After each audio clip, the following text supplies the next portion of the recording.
Welcome, everyone, to the Unitarian Universalist Community Church of Augusta, Maine. I'm Nan Bell. I'm your worship associate this morning, and we're grateful that you're here with us in person and also online for a time of inspiration, reflection, and connection. Whether you join us with joy in your heart, weighted with burdens, or searching for meaningful connections, you are welcome here. We meet on the ancestral lands of the Wabanaki people, land which they stewarded for countless generations before the arrival of the Europeans. Centering the values of love and justice, we work with the Wabanaki by being allies and friends in working towards their self-determination. As Unitarian Universalists, our faith expresses our core value of love through the way we agree to be together, to support one another, and how we carry our message outside these walls. We're guided by the shared sources and values of our living religious tradition. In our practice of sharing worship space and needs together, we invite you to show your appreciation during the service like this, or by sharing directly with our worship musicians and leaders following the service instead of clapping. If you have an announcement you'd like to share regarding the programming of the church, please fill out a card and add it to the offering plate when it comes around. Please settle into this space and this time as we prepare our hearts and minds for worship.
We have to wait to repair our technical difficulties.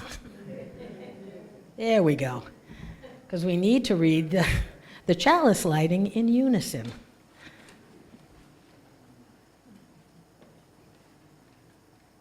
Our chalice lighting is number 434 in the gray hymnal if you'd like to access that. But if not, we have it up on the slides. So let's read together. Maybe be reminded here of our highest aspirations and inspired to bring our gifts of love and service to the altar of humanity. May we once again that we are not isolated beings, but connected in mystery and miracle to the universe, to this community, and to each other. I'd like to invite Janet Caldwell. Janet Caldwell.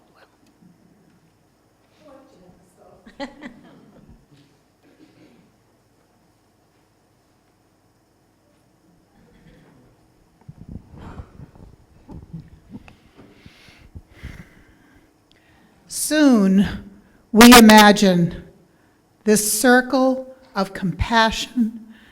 Then we imagine no one standing outside of that circle, moving closer to the margins, so that the margins themselves will be erased. We stand there with those whose dignity has been denied. We locate ourselves with the poor and the powerless and the voiceless. At the edges, we join the easily despised and readily left out. We stand with the demonized so the demonizing will stop. We situate ourselves right next to the disposable so that the day will come when we stop throwing people away.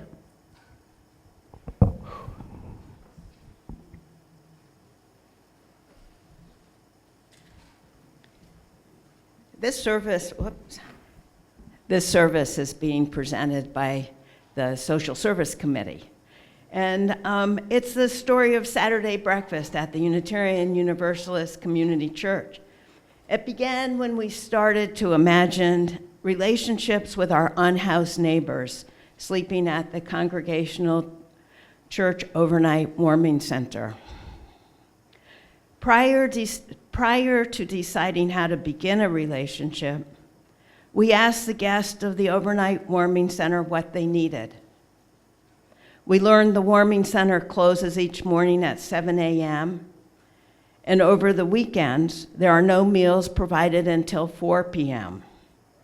There are no warm buildings to welcome the unhoused people until 9 a.m. They told us they'd like a warm place to gather Saturday and Sunday mornings and a place to take a shower. We began to imagine serving breakfast from 7 to 9 on Saturdays. The YMCA began to imagine offering showers between 7 and 9 on Sundays. 2 years ago this month, our church and the YMCA opened their doors. We were unsure of ourselves that first Saturday. Would anyone come? Would we be adequate? We prepared by buying a 4-slice toaster and making breakfast casseroles with eggs, veggies, and cheese, no meat. About 15 people came. They did not eat with gusto. When asked what they liked for breakfast, they said, "This is good." When asked what they would order in a restaurant, the answer was different. Scrambled eggs, French toast, pancakes, bacon, yogurt. Our menu changed, and they responded by eating with gusto. Each week, guests expressed gratitude for the food and the welcoming environment. Some began to arrive early to set the card tables with our blue willow dishes, preparation for fellowship, and a nutritious sit-down meal. Our relationships became more mutual as we became more responsive to one another. So that's chapter 1 of the story. Chapters 2 of the story will be told in pictures. The slides are photographs of some of our guests and some of our volunteers. We light this candle of remembrance in memory of all the unhoused people killed by gun violence. As we grieve their deaths, let us be mindful of our kinship with them. In Gregory Boyle's words, serving others is good. It's a start, but it's just the hallway that leads to the grand ballroom. Kinship is not serving the other, but being one with the other.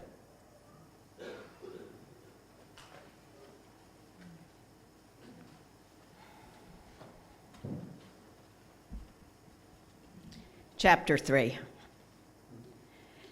Chapter 3 tells the story of how large Saturday breakfast has become. Now we have up to 70 people arriving for breakfast. Volunteers include St. Michael's Parish, Temple Bethel. We are in relationship with the Augusta Food Bank, the Cohen Center, South Parish Congregational Church, United Living Community Center, Vassalboro Friends Quaker Meeting.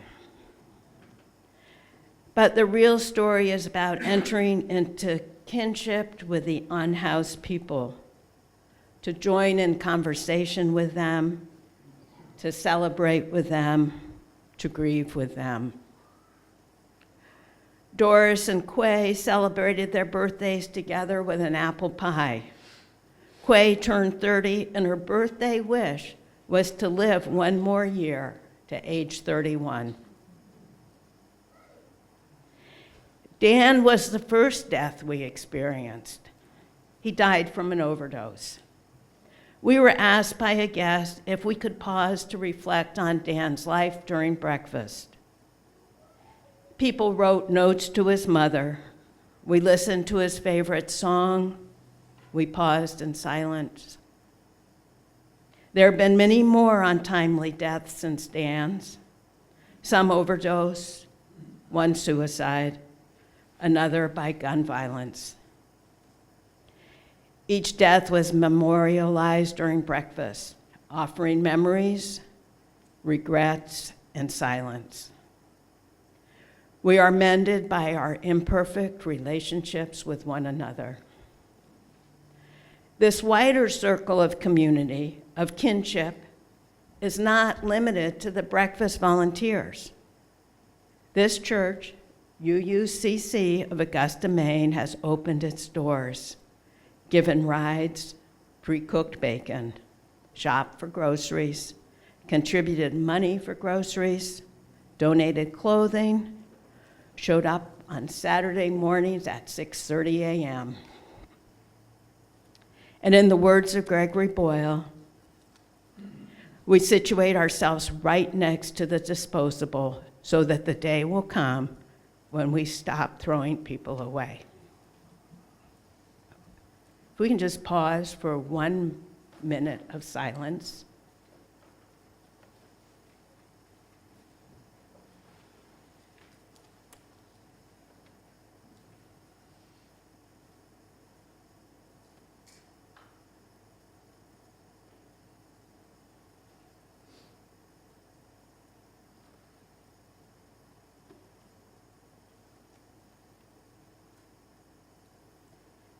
Thank you.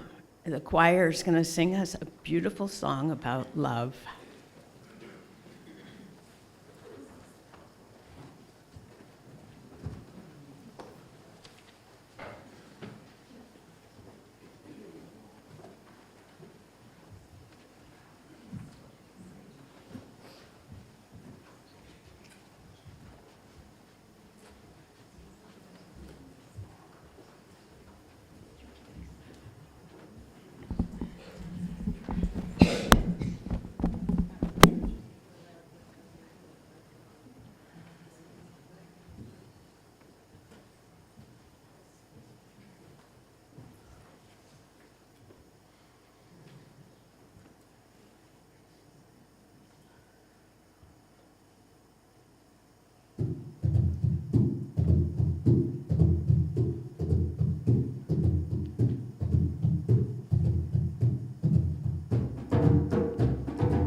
Good morning, everyone. I'm Mary Kane, co-chair of the Social Justice Committee with Debbie. It's a great committee. Thank you all. So I will be reading a quotation from Tattoos on the Heart as well, then introducing each of three speakers who represent the over 35 volunteers who contribute to our breakfast program. There are many ways to help, including shopping for supplies, picking up food from the Augusta Food Bank, pre-cooking meats at their homes, baking, driving guests to and from the church, and volunteering during breakfast hours as early as 6:15 in the morning. People are here, finishing up at about 9:30. So my first words from Gregory Boyle again. Mother Teresa diagnosed the world's ills in this way. We've just forgotten that we belong to each other. Kinship is what happens to us when we refuse to let that happen. With kinship as the goal, other essential things fall into place. Without it, no justice, no peace. I suspect that were kinship our goal, we would no longer be promoting justice. We would be celebrating it. Our first speaker, Frank Cuff, is a member of St. Michael's Parish. Frank has been a leader, an extraordinary leader, of the Third Saturday Breakfast Crew. Members of the parish come to the UUCC every Saturday, every third Saturday, to do all of the work of preparing, serving, and cleaning for the breakfast. Frank?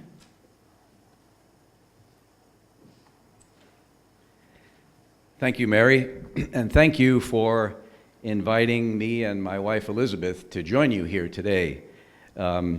Several years ago, Elizabeth and I were in a book study group on Tattoos on the Heart, and it's something that has stayed with us for a long time. And after Debbie invited me to be here, I got the copy out again and started rereading it. And it's amazing how many new things can jump out at you, and old things can remind you of what's important. We belong to each other really jumps out to me from the quote from Mother Teresa. And it's not just that we belong to each other, but that we need to be there for each other and to be present to. And in my faith, those are the kinds of things I need to remind myself of, because that is really putting faith into action. And I think what it comes down to a lot of folks, what I keep reminding myself is that to believe in something, to believe in people is one thing, but to be able to put it into action and to show that in a small way or a very large way, everything counts.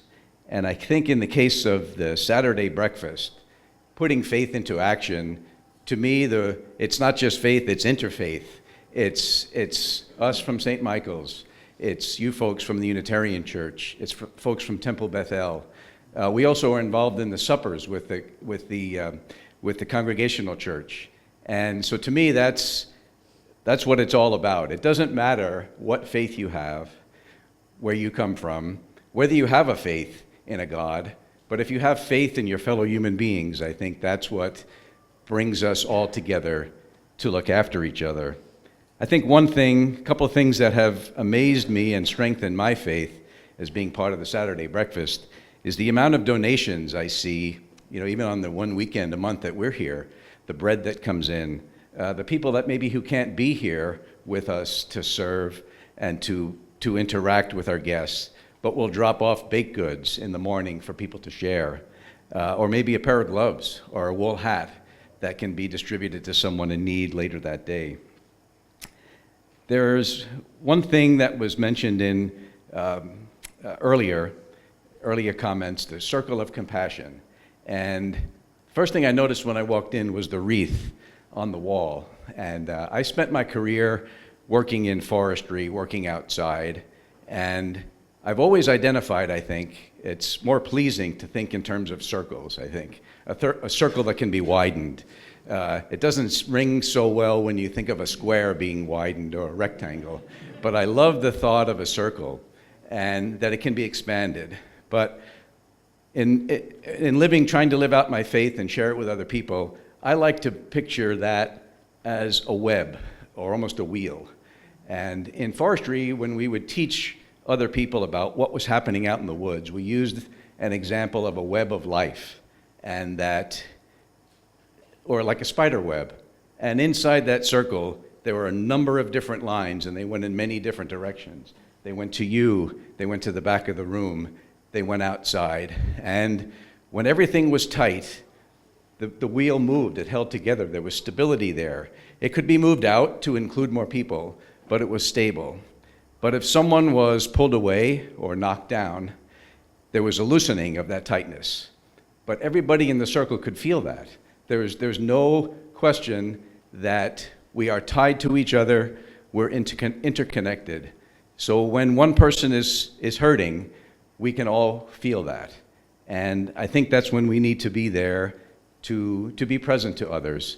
And sharing faith at Saturday breakfast has helped me or continues to remind me that is important.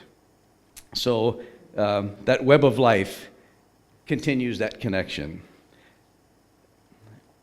Also working in the woods, years ago, 40 plus years ago, I was talking to a friend of mine who was a wildlife biologist. And we talked about, I guess, living our lives, doing our jobs. And he brought up a concept of walking like a prayer, and that every step you take is deliberate, and you try to make it that way. Every step you take is deliberate, and the people that you meet, the trees in the woods, the fish in the streams.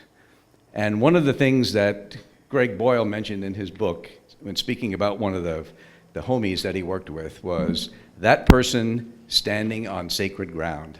And I think if we keep that in mind, if I keep that in mind in living my faith, that walking like a prayer, being deliberate with each other, being there for each other, and realizing that we are all on sacred ground, because we are sacred people, we're beautiful people, and the gifts we've been given, the air, the trees, the soil, those are sacred gifts.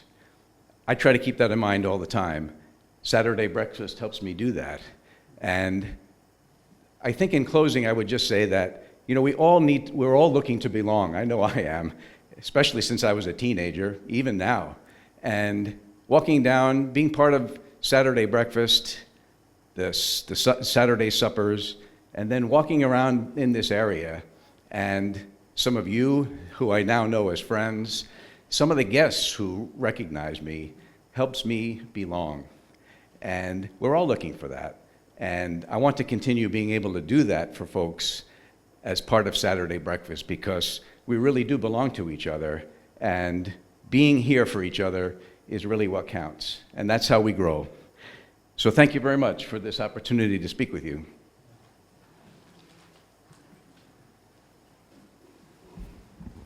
Thank you, Frank. So the next thing we're going to have is the offering, I believe.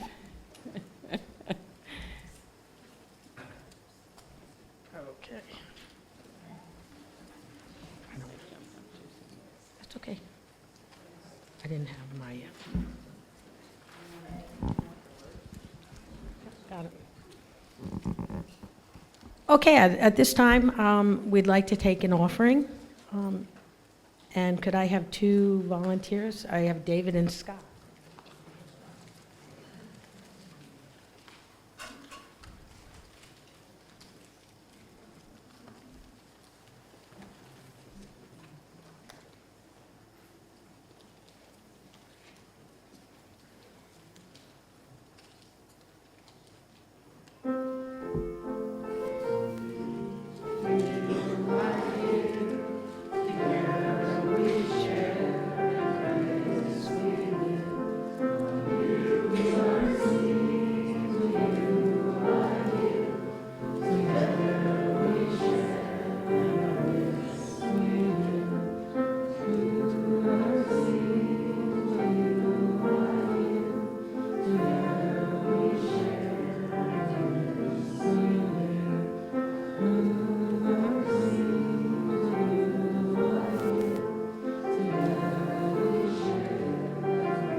Thank you for your generosity.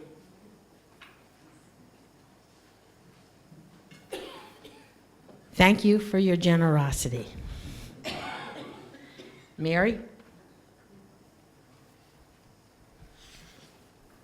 All right. Another quote from Gregory Boyle. Compassion isn't just about feeling the pain of others. It's about bringing them in toward yourself. In compassion, margins get erased. Compassion means the dismantling of barriers that exclude. Now we come to our second speaker, Judy Feinstein, a good friend and also a member of the Temple Bethel. She's been volunteering with us from the beginning. Making French toast and running the dishwasher are 2 of her specialties, but she can do it all.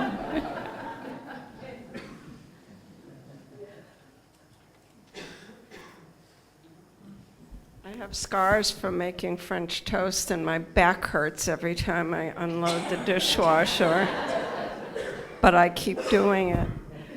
Am I positioned okay? Can you hear this all right? All right. Yeah, well, there's a little focal issue here. All right. So it's interesting that I'm here representing Temple Bethel because I am one of the most secular Jewish people you will ever meet. And so actually what Frank said made me think of other things. I joined that synagogue formally 7.5 years ago after there was a riot in Charlottesville, Virginia, which if you don't know about it, you can ask me afterwards. But I felt that even though I didn't identify closely as a religious Jew, if worse came to worse, I needed to reconnect with that part of my life. So I joined the synagogue formally. And when this breakfast started and these efforts in this larger community, I just felt that the synagogue needed to be represented, and I was on a mailing list. I think this is how it happened, for the social justice community there. But there weren't very many people that, for whatever reason, were going to get involved with the breakfast getting up and driving here at 6:15 on a cold winter morning takes some discipline. So we do it. So that's just a little bit about how I got here. But what Frank said about being a forester made me think about my profession, which is public health. And the difference between public health and medicine is, for public health practitioners, the community is our patient.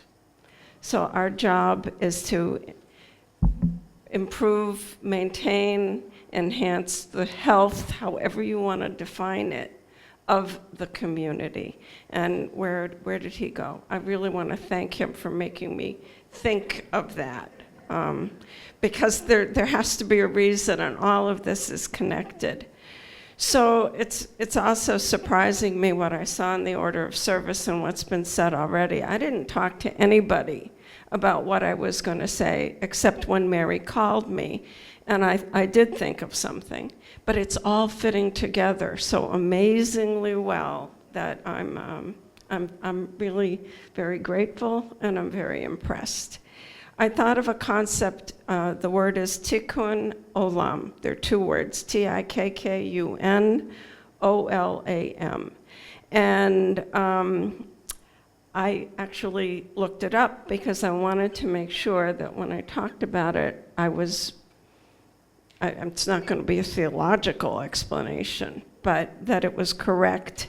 And I happened to see Rabbi Ash a couple days ago, and I said, all right, I'm doing this thing on Sunday. I need like 10 words from you about what tikkun olam is.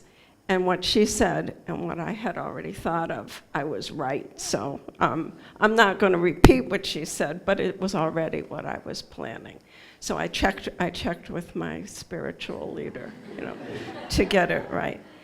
It's a Hebrew phrase for world repair, and its contemporary use reflects a concern with public policy and societal change, and the idea that the world, this is the hard one, is profoundly broken and can be fixed only by human activity. In other words, the principle of tikkun olam is a call to help make the world less broken, and it has come to connote social justice and pursuing social justice with that goal of repairing the world. So it's interrelated and mutually supportive concept.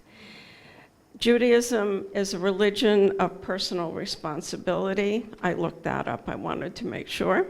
And that each of us does have a job to do. Loving your neighbor as yourself is not about having a warm feeling about those persons, although that's a very good thing to strive for, and it's probably what keeps us going. It means taking steps to promote their well-being, both material and not, as if it were your own. I think that's an expanded understanding of what loving your neighbor means. And it puts a lot more meaning into it. So contemporary usage of this term, tikkun olam, means acts of repair by human beings, with an emphasis on acts of social responsibility, not just the larger realm of sacred texts. I think Father Boyle, Reverend Boyle would agree. Maybe I'll have to borrow this book. So it's on fixing, not undoing, but fixing the world as we know it. There's a quote that's variously attributed. You can't fix the world, but you can't fix the world, but you can change the neighborhood, so, or think locally, think globally, act locally. And I think that's what this is about. So tikkun olam remains connected with the notion of human responsibility for fixing what's wrong with the world, making the world a better place. And for individuals, it can't mean taking on everything. We would lose our minds.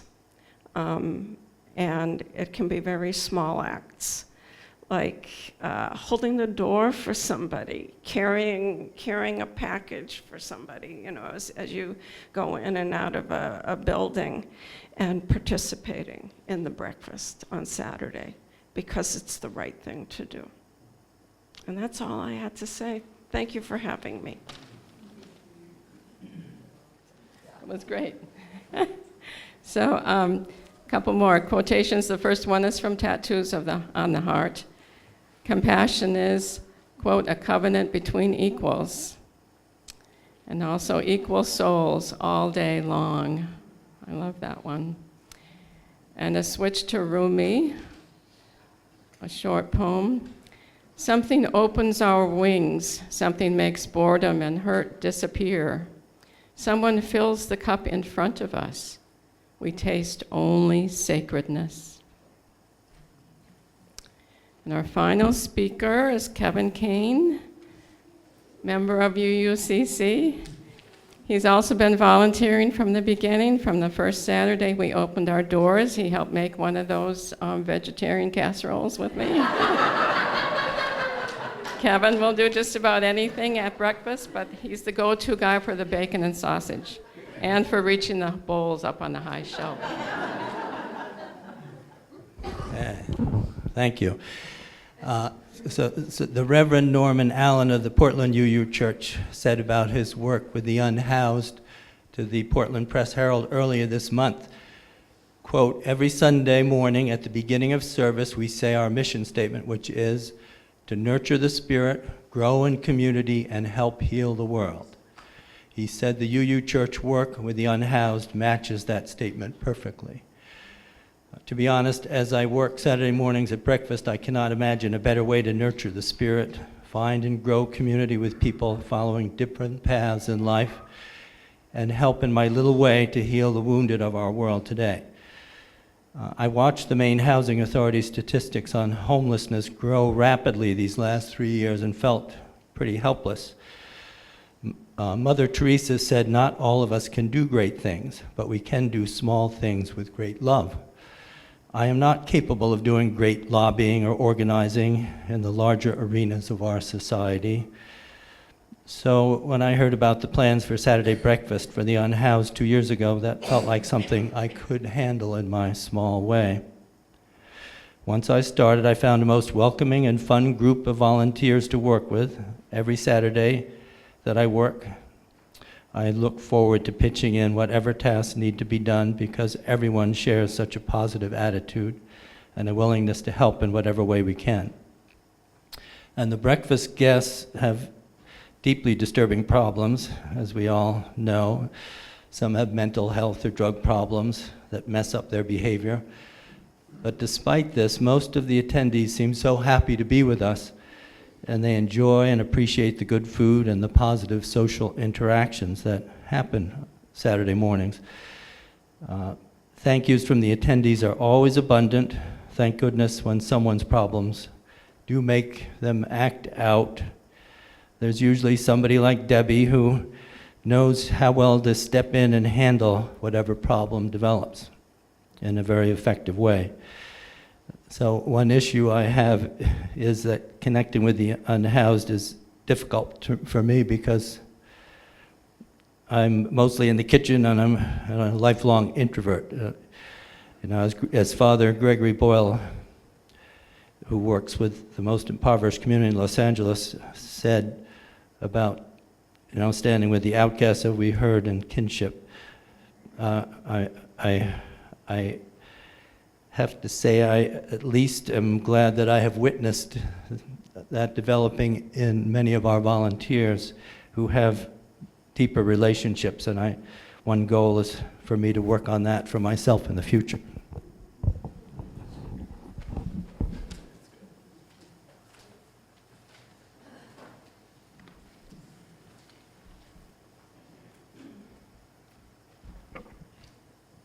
At this time, I'd like to invite Susan Shaw and Janet Caldwell to offer our wisdom story, I Like Buttons.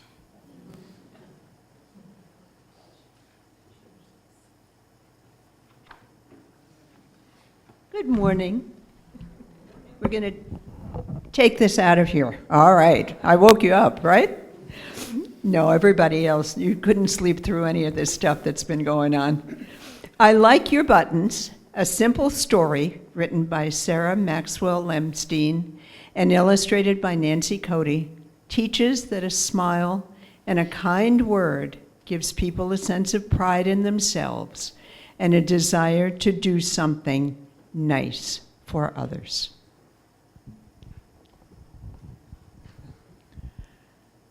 One day, Cassandra's teacher, Ms. Sutton Jones, wore a blouse with big, glittery buttons.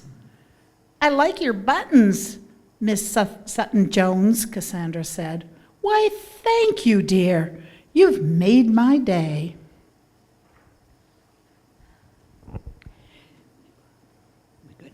Miss Sutton Jones spied Miss Avery, the custodian, pushing her broom through the hall. "These floors shine like the inside of a palace," called Miss Sutton Jones. Miss Avery looked up and smiled. Still smiling, she pushed her broom toward Mr. Diaz's second grade.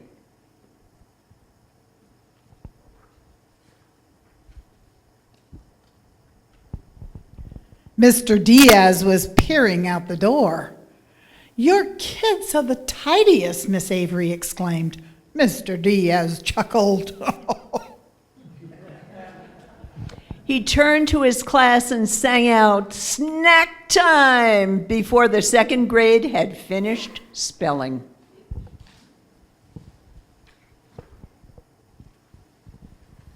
Sharon was so tickled to have her snack time in the middle of spelling that she shared her chips with Rhonda. Mr. Diaz always said sharing was wonderful. Boy, said Rhonda as she munched her chips. My favorites. At recess, Rhonda kicked the ball so hard her shoe flew off, and her team won the game. Philip was so proud to be on the winning team that after school he taught his brother Sam, "The itsy bitsy spider went up the water spout." Remember that one? Sam practiced the song with his fingers until his mama got home from work. "Look what Philip showed me," Sam shouted.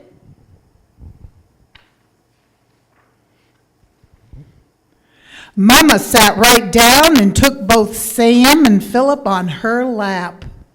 When Papa walked in the door, they were laughing and snuggling. Papa laughed too, even louder. "I'll go get dinner," Papa said, and he ran all the way to Al's barbecue.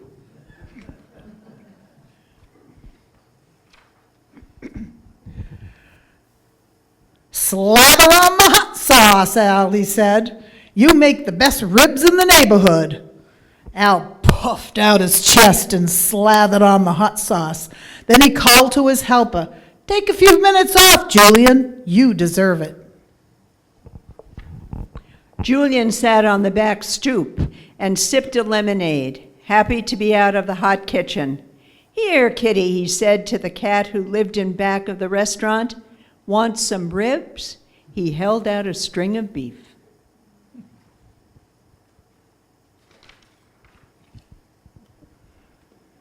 After work, the cat rubbed against his leg. "Why not?" said Julian, and he scooped him up. "I'm bringing him home, Al," he called. "Why not?" Al said.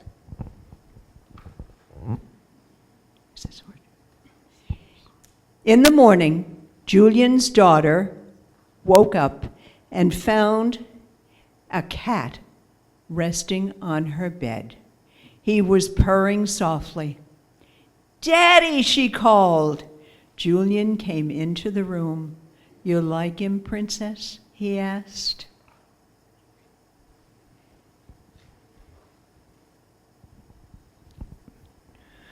The cat opened his eyes. His eyes are so big and bright, Cassandra said. I think I'll call him Buttons.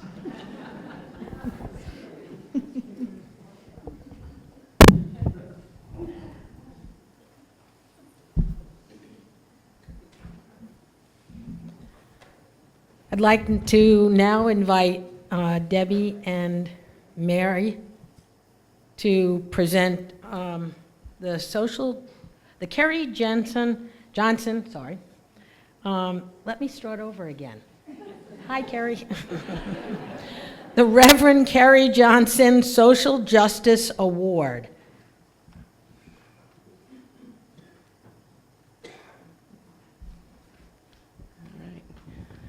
Well, first of all, we would like to invite Reverend Carey to come up and join us for, if you wouldn't mind, Carey.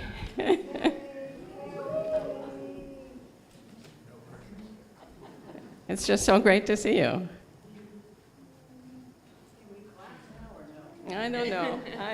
It's good to see all of you. So for those of you who don't know, Reverend Carey was our minister for several years. And in appreciation for all we learned from her about showing up for social justice, the UUCC created the Reverend Carey Johnson Social Justice Fund. The main community fund manages the investment, which is self-sustaining and allows the congregation to donate at least $1,000 to a main social justice group each year. In the last 4 years, $1,000 was given to Mooson, Wabanaki Reach, Capital Area New Mainers Project, and the Wabanaki Alliance. Thanks to contributions to the fund, this year the award will be for $1,250. We are so pleased to announce the recipients, the United Community Living Center of Augusta, Maine.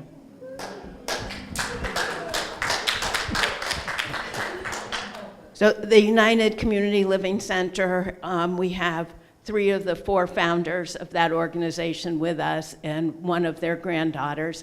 And please come forward to receive your check. And they have dedicated the last couple years as volunteers to fill in the gaps where people who are unhoused are not getting their needs met. And we were humbled by them. So this is Deb Stewart. She gets the check. She's the treasurer.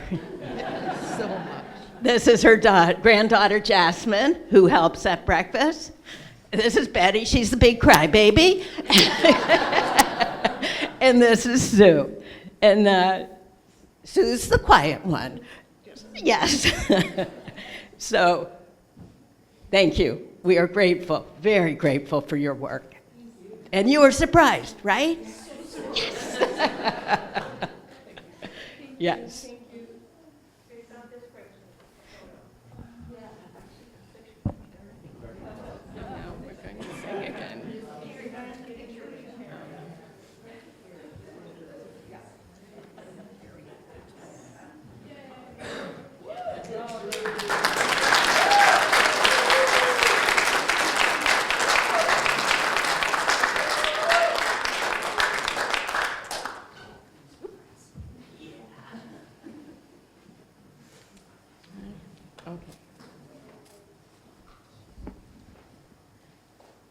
We're now going to sing hymn 1023 called Building Bridges at Bridget's direction. Yes, good morning. We're going to be singing this as a 4-part round. Morgan will play the entire tune as the introduction, and then we'll sing it together in unison one time. And then we'll split the congregation up into 4 parts. So the front quadrant on this side of the church will be part 1. The back quadrant on this side of the church will be part 2.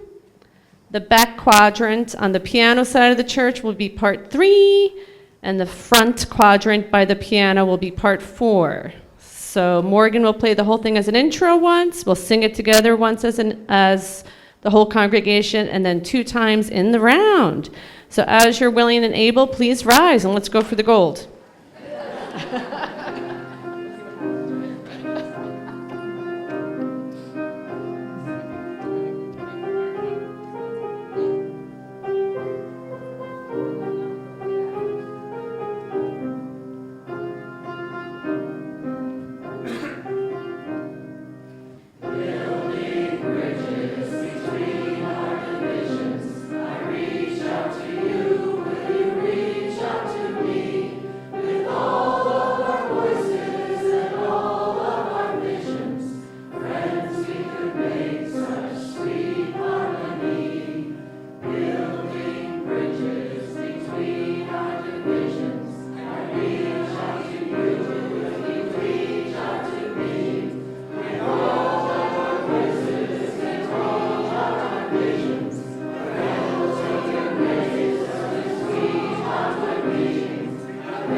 We'll now have our benediction and extinguishing of the chalice, and this is from Susan Shaw.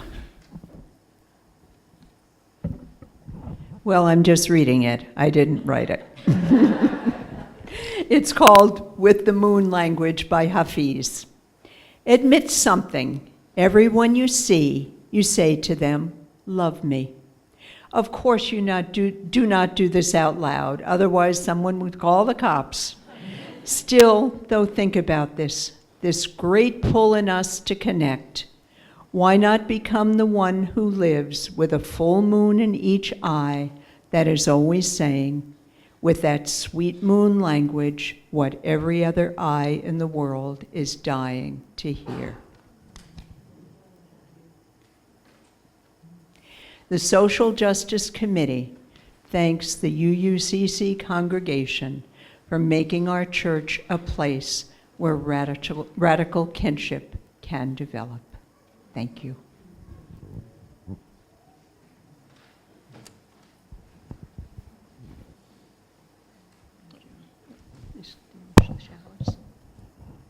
Okay, we're done? Good. Morgan Lee will play our postlude, Norwegian Melody.